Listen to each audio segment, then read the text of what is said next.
السلام علیکم دوستو، آج ہم سنانے جا رہے ہیں ایک حیرت انگیز اور سبق آموز کہانی۔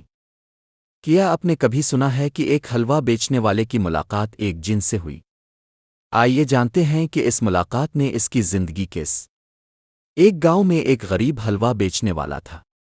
وہ روز محنت سے حلوہ بناتا مگر کم ہی کمائی ہوتی۔ ایک دن ایک اجنبی آیا اور سارا حلوہ کھا گیا۔ حلوہ بیچنے والا حیران ہوا اور بولا، بھائی، تم انسان ہو یا کوئی جن؟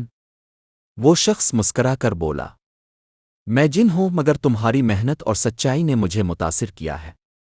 آج سے تمہارے رزق میں کبھی کمی نہیں ہوگی۔ واقعی اس دن کے بعد اس کے کاروبار میں برکت آ گئی۔ سبق: محنت اور سچائی ہمیشہ رزق میں برکت لاتی ہے۔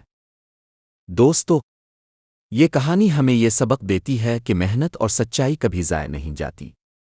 اللہ تعالیٰ ہمیشہ ایماندار اور محنتی شخص کے رزق میں برکت ڈالتا ہے۔ اگر آپ کو یہ کہانی پسند آئی تو لائک کریں، شیئر